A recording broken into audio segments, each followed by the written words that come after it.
Assalomu alaykum va rahmatullohi va barakatuh. Surxondaryo viloyati Uzun tumani Do'stlik mahallasida mana syomkalarimizni boshladik. Bugungi sanaga keladigan bo'lsak, 2026-yil bugun chizsa nechi? 23-iyun kuni mana shu syomkalarni qilyapmiz. Tarvuzimizni internet tarmoqlariga joylab borganmiz. 17-may kuni ekilgan tarvuzimiz. Xudo xolasa chillasini chiqarib ikkinchi suvini beramiz dedik. Qarasak avtoda tarvuzlarimiz chanqab qolgan. Bugun erta suv berishliklar boshlaymiz. Mana dori berish jarayonini bir ko'ringlar. Tashlaymiz.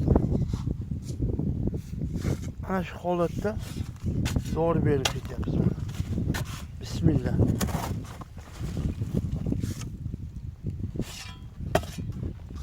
Bismillah. Ana shu holatda.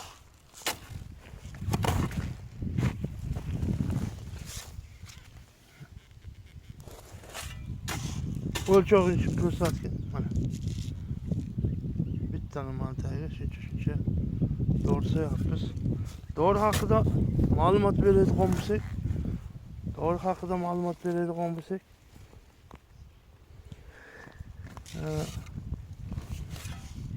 gektariga 300 kilo doğru beryapmiz. 3 qop karbamid, 2 qop sulfat amon, 1 qop kaliy. Tarvuzni holati mana tarvuzni oldi уже tugishni boshladi. Dehqonchilik ham chorvaga o'xshab, dehqonchilikda ham baraka bor inshaalloh. Bunga misol qilib aytadigan bo'lsak, piyoz ekib ijtimoiy tarmoqlarda bepul tarqatgan holatlarni ko'rdik. Ancha gektar yerda bepul tarqatdi. Shunga qaramasdan bir gektar tarqatgan bo'lsa, yana xudo xolasa shu dehqonlarimiz 2 gektardan piyoz indamay ekaveradi. Nimaga siz baraka xayr bo'lganligi uchun. Shuning uchun halol mehnatda bu o'zi bo'lmaydi, bu mehnatda. Mana shu holatda mana dorilar beryapmiz. İnşallah oxirgi dorisi bu. Bundan keyin biron qop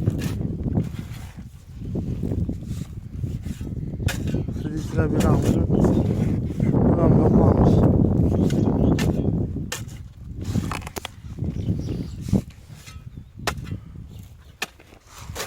Duo qilib turasizlar, mana shu tarvuzlar bo'lib, xudo xolasa mevalari yaxshi bo'lsa, ularga bir yama qilganmiz. Hozir yaqinroq ko'rsatay.